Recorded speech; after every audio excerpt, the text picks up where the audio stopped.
Manong Ted, good morning po. At good morning din po, Ms. Chacha. Good Okay. morning, attorney. Thank you for being on the show. Attorney, doon po sa mga naging panayam ninyo, sinasabi ninyo, hindi naman unexpected itong naging desisyon nga po ng Kamara ukol po dito sa nakahaing impeachment complaint kay VP Sara. Ito naman pong naging pahayag ng Senado ngayon ni SP Soto na ang sinasabi niya po, once matanggap po nila yung impeachment doon sa Senado, agad-agad convene sila the following day. Ito po ba inaasahan nyo na magiging ganito rin ang tugon ng Senado? Sa amin po, no, wala naman kaming inaasahan na ganun dyan. But nonetheless, discretion naman po yan ng ating Senate President and even the members of the Senate. So, nasa kanila naman po yan. It's been absolutely within their discretion kung gaano kabilis or kung kailangan pa ba nila ng mga oras para lang mag-convene as an impeachment court. So siguro yun lang po makukomento natin dyan. Wala naman po ako nakikitang mali sa sinabi nila. Wala po kayong nakikitang mali doon sa naging pahayag ni SP Soto. Kahit po merong Supreme Court decision na ang sinasabi, depende kung handa na rin po talaga sila. Pero kayo po ba, sa panig ng defense team po ni VP Sara, ready po ba kayo kung ganun maging kabilis ang pag-convene po ng Senado as an impeachment court? Opo, Ms. Chacha, kasi syempre we have to anticipate all possibilities. So sa amin, in fact, as early as now, no, syempre hindi ako magsisinungaling. Sa totoo lang, umaasa pa rin kami na pag mapunta to sa plenaryo ay ma-appreciate ng ating mga kagalang-galang na mambabatas kahit yung aming mga objections, no, doon sa ginanap na proceedings sa Committee on Justice. Pag ganun pa man, syempre trabaho namin bilang mga abogado to prepare and to anticipate any possibility. So kung sakali man na talagang may akyat to at may transmit sa Senado at talagang mag-convene agad ang impeachment court, handa naman po tayo doon dahil yan ang isang bagay na talagang pinaghandaan na rin natin kahit last year pa.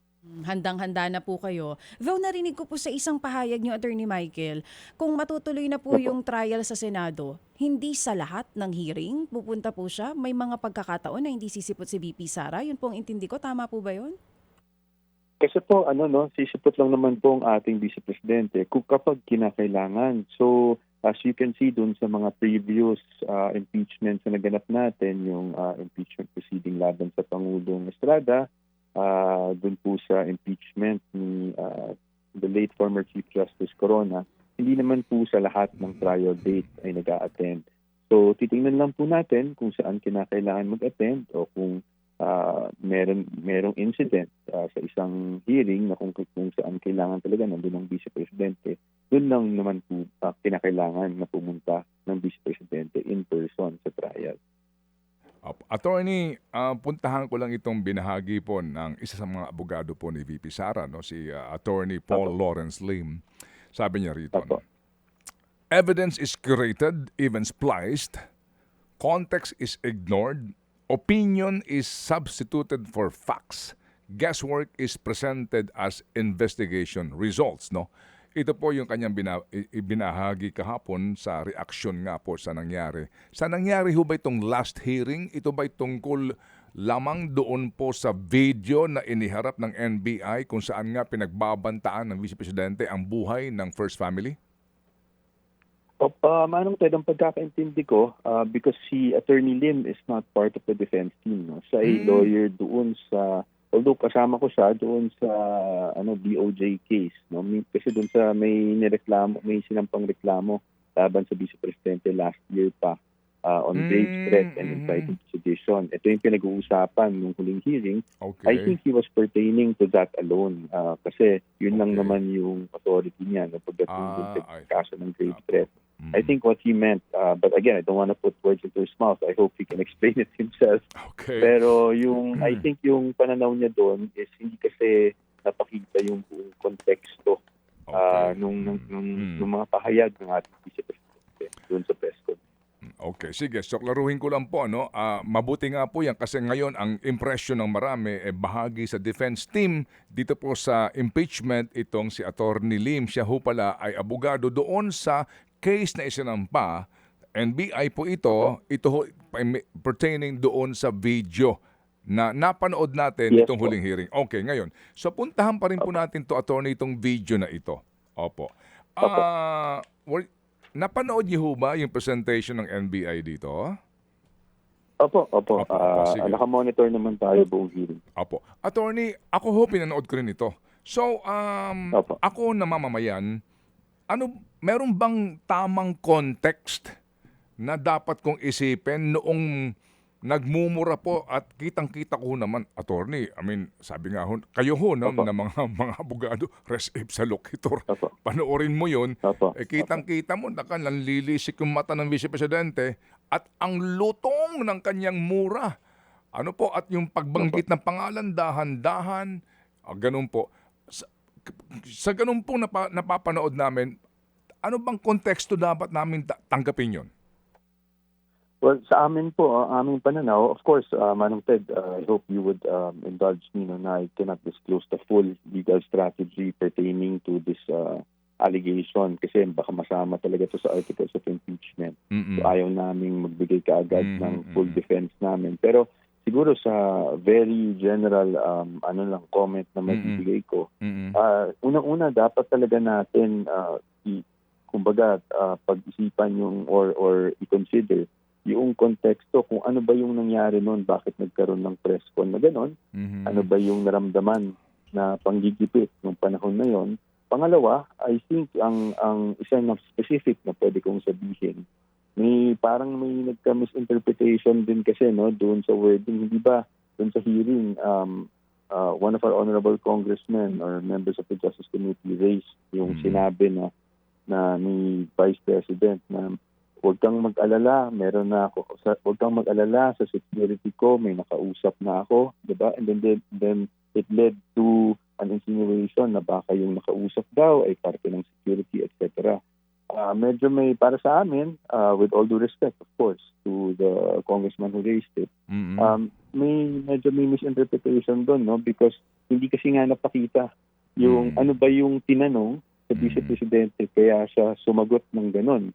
Ang tanong doon by one, I think, vlogger or a media personality was on the safety and security of the life of the Vice President. Kasi nga daw may sinasabing kumakalat na Project Romanov, which is a threat to her life actually, no, and perhaps even her family. Kaya napasagot ang ating Vice Presidente na huwag ka mag-alala sa security ko, ma'am. Meaning, security niya. So, I think yung mga bagay na yun lang yung sinasabi namin na mukhang dapat sana ma-appreciate yung buong konteksto din. But of course, kami po meron kaming sariling teorya dyan at depensa para sa Vice Presidente, which I hope you can understand. We cannot disclose lang at this point in time. I personally sincerely understand, attorney, no, kung bakit po medyo limitado po ang ating pong pagsagot sa katanungan na ito. Pero sa pakikinig ko po sa inyo, ngayon, kahit pa paano, ako po, no, bilang isang mamamayan na nagmamasid nga dito po sa proceedings na ito, yung konteksto ngayon, para na-absorb ko na hindi, may nagtanong kasi kay VP Sara tungkol doon sa kanyang seguridad. Kaya niya nasabi yon. Ano po, no? Kumbaga. So, kumbaga, at saka yung kanyang emosyon at that time, kasi nga yung kanyang chief of staff dito di ba, ito ho ay, di ba, dinampot at nadala nga sa ospital. Ito yung pangyayaring ito, no? So, very emotional siya, obviously. Dapat ba nating tanggapin na ang outburst na ito, no, ay dahil sa siya'y tao lamang? Hindi pa po ako ready magsabi ng ganyang no? Ganyang, sorry po, masyado akong matanong Okay lang po. Opo. Okay lang po kasi I'm sure marami rin sa ating mga kababayan ang marahil yan din ang tinatanong, hindi ba? Pero sa amin, we're more on the legality kung ito ay talagang masasabi na grave threat na without commenting if it was even an outburst. Kung ito ay isang grave threat na or kasi para sa amin, siguro simplihan ko lang, iba kasi para sa amin yung sinabi mong let's say, no, susuntukin kita pag hindi mo binigay sa akin ang wallet mo. Doon sa susuntukin, pag sinuntok mo ko, baka suntukin kita or wag mo kong susuntukin kasi kung sinuntok mo ko, susuntukin kita. These are para sa akin. But again, I don't want to be accused kasi marami na rin nagsasabi na kesyo nililigal acrobatics namin yan. Pero yan naman kasi ang realidad, no, na may magkakaiba. That's why yung konteksto ay gusto nating mapatunayan sa Senate trial. At meron din kami mga ibang theories, of course, at depensa laban sa ganyan. At para lang maintindihan ng kababayan, at least masagot ko po kayo kahit paano. Opo. Kasi nga din mga kapatid, sabi nga ni attorney, alam niyo ho, ang focus namin dito ay yung legal na usapin. Gaya po ng binabanggit nga na ito ay grave threats. Ito ay pagbabanta sa buhay. Alright, ito ho ay klaro, no, na impeachable offense kasi high crime ito. Kumbaga, sabi nga ng mga kongresista. So sila po ay naandoon sa legal na aspeto sa pagsagot doon sa charges na maaring maging laman nito pong articles of impeachment. Kaya ako nagtanong sa puntong yun para sa mga nakikinig na kaya naman ang iyong konteksto dyan, tao lang na nag-meltdown, napuno na, kaya nakapagmura at nakapagdinuro-duro ng ganon. So sabi ni attorney, hindi ho kayo makakatugon po sa ganong aspeto po na, sorry po, tao lang. Opo, well, sa ngayon po, I don't even want to characterize it as a meltdown. So, so gusto lang natin talagang, I hope you understand. Gusto ko lang talagang sabihin na siguro ang tamang gawin dito hindi lamang ng ng defense, pero going forward pag nagsimula na yung trial, kahit po ako pag nagkakaroon ng mga interviews, baka lalo kong ma-explain o maipaliwanag sa ating mga kababayan kung ano yung depensa na representa namin in detail. Opo. Pero kung nangyari po ito noong pa, kasi sa inyong paliwanag, may mga konteksto naman yan. No? May mga hugot naman dyan, may mga pinanggagalingan yan. Parang wala kaming narinig man lamang na paghingi na paumanhin dito ng Vice Presidente. I mean, kung siya ay nadala lamang ng kanyang damdamin, kung siya ay emosyonal ang mga panahong yon, walang paghingi ng anumang dispensa kung hindi si Presidente sa taong bayan na gumagalang sa kanya. Kasi, sir, ang issue ho kasi dito, kung ako din po, Vice Presidente ito, pangalawa sa pinakamataas. Pag may nangyari si Presidente, siya magiging Pangulo. Kung ganun siya, por Diyos por Santo, baka counting bagay lang, alam niyo ho yun, makapagdesisyon o kaya makapagsabi ng kung ano man, malaking implikasyon sa bayan. Pero para sa mga mamamayan, bakit para lang sa amin, hindi kay Marcos, hindi kay Martin, hindi kay Ma'am Liza Araneta, ba't hindi man lang humingi ng paumanhin?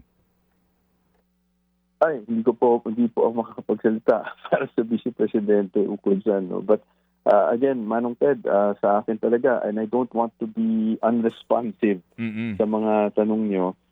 These are things kasi that we will have to contextualize and also explain sa taong bayan through the trial. So, kung meron kaming, kumbaga, may mga ilalabas din kami na ebidensya ukol dyan, marahil kung paano umabot sa ganyang hagdong, no, yung kanyang mga pahayag. So, iisa-isahin po natin yan para maipaliwanag. At dun sa pagtatanong, paghingi ng dispensa, I'm not the right person po to answer it. Dapat minsan humingi ng dispensa. So, papakita na lang po namin doon sa aming mga presentasyon kung sakali man na umakyat po sa Senado. But ngayon din po kasi, you have to understand, nung nangyari po ang mga ganito, nagkaroon na kasi ng NBI investigation kaagad. Tapos, nagsampa sila ng reklamo ng grave threat, and not only grave threat but even inciting to sedition laban sa ating Vice Presidente. Kaya ng mga panahon na yon, sumasagot kami doon mismo sa DOJ. At in fact, ongoing pa ngayon yun. I believe the status is it's submitted for resolution. Opo. Yes, sir. At yan nga din po, kumbaga, habang may mangyayari pong trial, no, sabi po ng iba, may mga pending cases sa ombudsman, if you recall, no, at maging dito po sa DOJ. Meron siyang mga nakabimbin doon. Parang may mga reserve na mga kaso, ganun po, no. Ang sinasabi nga na iba. Natatawa si attorney. Yun nga po, alam niyo po, Manong Ted, i-clarify ko lang din, no? Very clear naman kasi doon sa decision ng Duterte versus HOR. Ang mga impeachable officers ay may tinatawag na limited procedural immunity. So, ibig sabihin po nun ay hindi naman necessarily na immune sila from suit. Pero habang nakaupo sila, lalo na pag ang penalty ng, kunyari, itong mga criminal offenses na pinafile laban sa kanya, kung ang penalty ay may kasama na removal, whether temporary or perpetual, or sa office, ay ibig sabihin po niyan dapat ma-impeach muna siya bago ma-file ng mga ganitong, bago umusad ang mga ganitong kaso. But again, gusto ko lang po linawin na itong mga nasasabi natin is based on the Supreme Court decision. So, hindi ibig sabihin na hindi siya mananagot. It just means, kung talagang may pananagutan, it just means na kailangan impeachment muna and then after that, saka na ma-filean ng mga kung ano-anong kaso. Kung sa tingin man nila ay may batayan itong mga kaso. Opo. Kumbaga yung administrative impeachment po ito, yung criminal po, ito na ho yung mga nakaamba ngayon. Attorney, kung mamarapating lang po ninyo, kayo po yung maaaring sumagot, pwede rin pong hindi, igagalang po natin yan. Attorney, ilang kayong abogado? 18 ho ba kayo?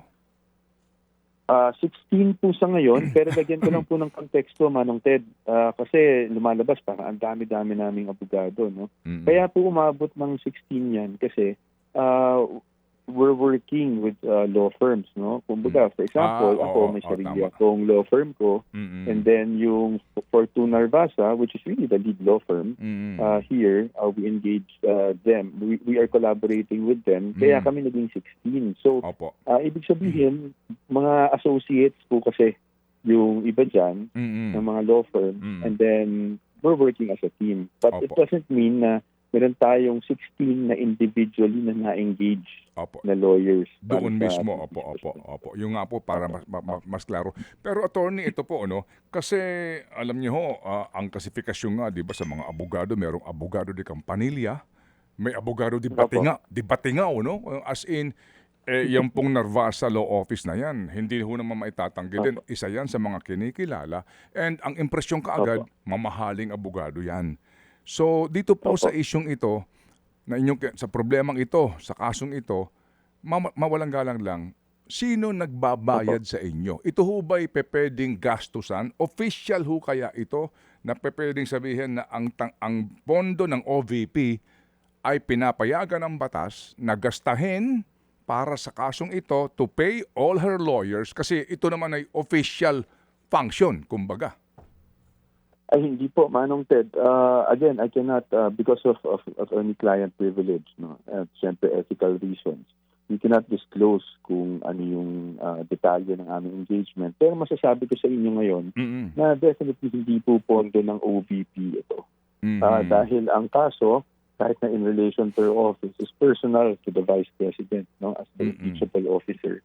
So, hindi po pondo ng OVP or pondo ng gobyerno kung meron mang binabayad sa mga abogado dito. Opo.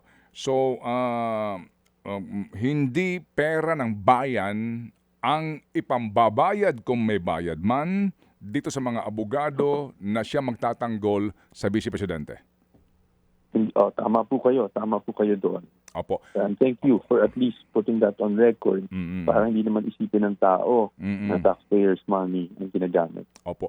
Paano po ngayon, attorney, yung naunawaan namin yung confidentiality na yan between your client and itong mga abogado niya, na naman itong mga pwede magpakalat na naman na mga kalaban ng bise na baka naman si Michael Yang ang nagpopondo dyan, baka na naman yung Sammy Uy na yan, baka na naman mga ang nagpopondo dyan.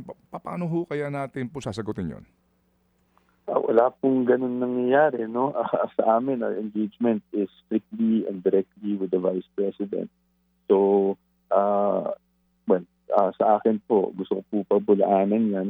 Siyempre, hindi natin may iwasan na maraming pundits, maraming magkakalat ng mga chismis. Pero sa amin, I deny any payment or whatsoever kung meron man being received from any third party. It's really the Vice President in her own personal capacity. Okay, sige po. So again, mga kapatid, kaya ho kami nagtatanong nito, parang ho mismo masagot ni Attorney Powa. Lalo na po doon sa gagastusin ni Vice Presidente sa kanyang legal bills. Kasi po, Opo. may gastos ito. O hindi ho maitatanggi yan, may gastos po ito. Okay, Chia, pahabol ng katanungan po daw. Oo. Attorney, pahabol lang po. Ito nga pong House panel voted not to open the sealed BIR box containing tax records. Ito pong si VP Sara, maging po ng kanyang asawa. Ang sinasabi nila, hahayaan ng Senado na doon na po buksan ito. Kung sakali man po ba, kayo po ba, pag umabot na to sa Senado, papayag po ba ang kampo ni VP Sara na makita at mabuksan sa publiko yung tax records nilang mag-asawa?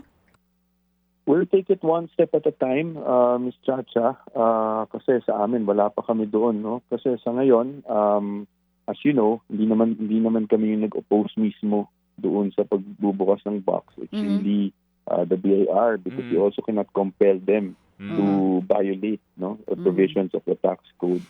So marahil mas maganda munang itanong sa BIR yan. Sa amin, totoo lang, hindi pa kami umaabot sa punto na yon. Kung naalala nyo, may ganyan ding para scenario nung era of impeachment, hindi ba, nung envelope naman na ayaw pabuksan. Pero sa amin sa ngayon, hindi pa namin pinag-uusapan yan dahil it's really a matter between the BIR and the BIR complying with the tax code. So tingnan natin. Again, I don't want to be evasive, kasi as much as possible sa interviews, I would rather not be evasive kasi baka iniisip, meron tayong sinusuppress or whatever. So sa atin, we will take it one step at a time. Kung umabot sa punto na yan, palagay ko mas makakasagot ako sa inyo kung dapat buksan o hindi. Kasi sa ngayon, the issue is really between the BIR and of course the Committee on Justice kung ano ba talaga ang batas ukol dyan. But ang sinasabi kasi ng BIR is confidential yung mga ganyang bagay.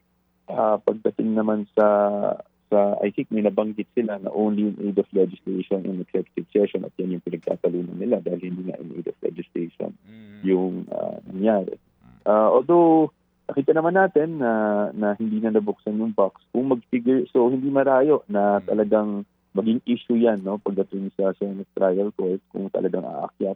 At siguro we'll take it one step at a time muna. At definitely magkakaroon naman tayo ng panayan by that time para mas may concrete legal position na kami. Opo. You are going to cross the bridge when you get there, ika nga po, Attorney. Opo. So, Attorney, crossing the bridge, no?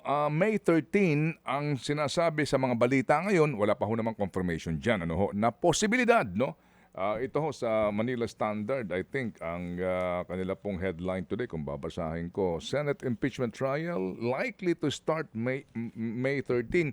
Meron pong pending na travel permit na si VP Sara na hinihingi . Will she travel abroad habang may trial? Sa ngayon po, to be honest, kasi 'di ba meron yung travel po niya na kumbaga na-reschedule muna niya, naglabas naman siya ng statement niya. Sa ngayon, we just have to get confirmation with her kung itutuloy pa niya yung travel at kung magta-travel man siya, pwede siya makakabalik. But yung sa May 13 naman po, pag nagsimula naman po kasi yan, ang proseso naman po, tayo magkakaroon ng pagkakataon na mag-file na naman ng ating answer. So, hindi naman po ibig sabihin nun ay once ma-transmit. Agad-agad trial na. No? In fact, we'd like to also see kung ano yung rules or kung may mga pagbabago sa rules doon sa mismong impeachment court kung dumating tayo sa punto na yan. But definitely, whatever happens, batay doon sa kanilang rules ngayon na sinusunod, meron tayong pagkakataon mag-file ng answer katulad last year kung saan nakapag-file din tayo ng answer. At pag nag-file tayo ng answer, meron ding binibigay, inilalaan na sapat na araw para makapag-file ng reply naman yung prosecution. So, hindi pa tayo clear kung kailan mismo mag-start yung physical trial kung saan we will have to really appear before the impeachment court. So, kung kinakailangan na nandun yung ang Vice Presidente, that is something, of course, that we will have to relate to her and then we'll leave it up to her to ensure na kung mag-a-attend siya o hindi. But sa ngayon kasi hindi pa tayo clear sa dates . In fact, hindi rin natin alam kung kailan ba talaga dadalhin to sa plenary. Although may mga pahayag na But those things can easily change. So Opo. kahit sa May 4, we will be monitoring. Opo, okay. Sige. Kasi nga, if you recall mga kapatid, hindi ho ba nang dumating, nung tinalakay po, no, yung unang impeachment na nabasura, binigyan muna ng kopya yung bise, binigyan ng pagkakataon sumagot, hindi ho ba, if you always remember. And also, yun po, no, yung mga panuntunan na ilalatag gaya po ng mga no motion to dismiss agad. Alam niyo yung mga ganong usapin kapag naandun na po ito sa impeachment court. Okay, so attorney, nasa ngayon si Vice? Ang alam ko po, nandito naman po si Vice Presidente ngayon. Hindi kami nakapag-usap extensively after nung hearing ng probable cause. I think she has her schedule. Although syempre hindi na ako part ng OBP, so I wouldn't know her movement. No? But ang sa pagkakaalam ko, nandito naman po siya sa ating bansa sa ngayon. Whether or not she has travel in the next few days, this is something I'll have to confirm with her. Base na rin, no? But just being her lawyer para matansya natin kung kailan ba talaga magsisimula at ang trial sa Senate kung sakali man. Dahil huwag natin kakalimutan, dadaan pa to ng plenary. And so we don't want to also preempt kung ano or speculate on kung ano ang mangyayari sa plenary kung talagang may 1/3 vote, no, para iakyat ito sa Senate. Opo, yes sir. Sabi nga po ni VP Sara, as always, syukran. Salamat na marami, attorneys, Maraming sa inyong panahon. po. Opo. Maraming salamat, Manong Ted at Ms. Chacha. Thank you, at siguro Attorney. naman po, pag may developments, mauulit ang ating panayam Oo. kung sakaling meron ng As scenario. always. As always po, sir. Salamat po na marami at maligayang araw ng paggawa. Thank you, sir. Thank you. Yun. Opo, si Attorney Michael Powa, isa sa mga defense team ni VP Sara. Mga kapatid, para sa iba pang mga balita at impormasyon, sundan niyo po kami sa X, Instagram, Facebook at syempre sa TikTok, True Network PH. Mag-subscribe din po kayo sa aming YouTube channel, True Network. May website din po tayo, truenetwork.ph, at pwede niyo rin po kaming mapanood sa Channel 19 ng aming True FM TV. Lagi pa rin makinig sa radyo dito po sa 105.9 True FM dahil dito, laging true sa'yo, kapatid. Dito tayo sa